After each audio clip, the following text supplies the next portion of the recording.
Kalat na naman po mga mandurugas. Dami ko ngayon nakikita dito sa newsfeed na yan o yung ganyan, yung kakabili lang ng sasakyan. Ewan ko kung ano kasi doon sa, ito kasi sa sinasabi nito sa post, ang sakit. Sa isang iglap nawala lang ng parang bula ang lahat ng pinag-ipunan namin mag-asawa. So meaning parang kabibili niya lang ng van. So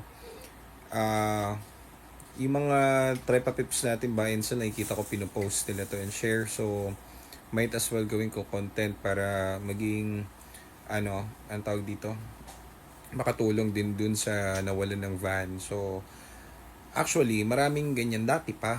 Ang nangyayari kasi kapag nahuhuli yung mga ganyan, naglalaylo lang. Tapos ang pinaka main problem yan, kapag kunwari nahuli man, pati yung mga yung tawag dito, yung basta sa kotse, about sa kotse na nagbebenta tapos peke papel, ganyan-ganyan. Ang nagiging problem pagka kunwari umusad na yung kaso or may nahuli dyan, naaareglo. So matatapang talaga yung mga gumagawa ng ganyan. Kaya parang paulit-ulit lang. Kaya mag-iingat kayo sa mga ganyang modus. Yan, katulad yan. Napakasakit niyan kasi syempre pinag-ipunan nila yan 'Di ba? Halatang halata naman doon sa post nyo, kahit na hindi ko kakilala si Ma'am Graciela, ramdam na ramdam ko yung kanyang hinanakit sa kanyang puso kasi malaking halaga po 'yan. NV350 siguro mga 2018 model yata to. Mga ganyan siguro. Siguro most probably mga 700 to 800, mga ganun ang value niyan, ganyan, depende kung manual siya. So, malaking halaga.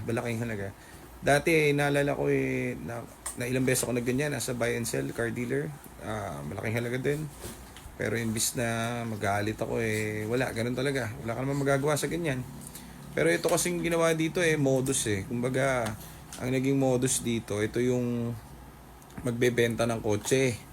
Tapos, teka, yung alaga ko Alaga ko makulit So, nagbebenta ng kotse, tapos ang gagawin, siguro diba pagbebenta siya ng kotse, ito si Ma'am Graciela yung nabentahan ng kotse. Ang ginagawa dyan sinusundan yan. May tracker yan. It's either yung sa Apple, yung tracker nila, or kung ano mang GPS.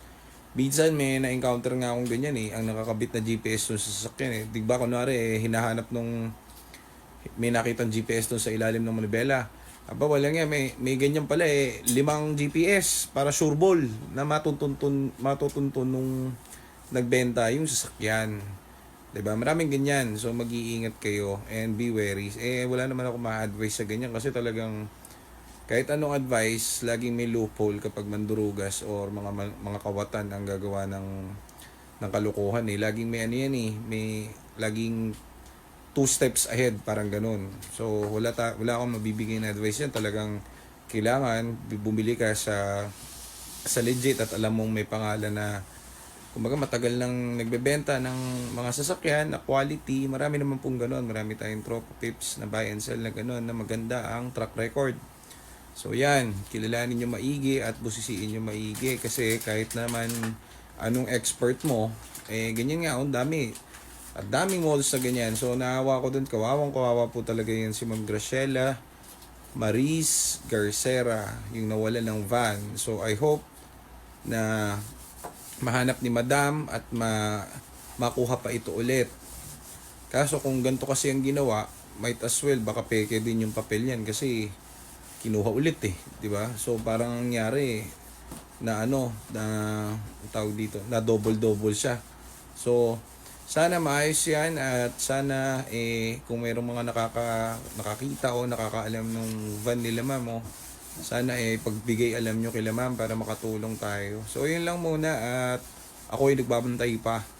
So yun lang guys, and God bless, and always ingat-ingat sa mga ganyang modus. Mag-ingat kayo lagi at maging mapagmatsyag kayo.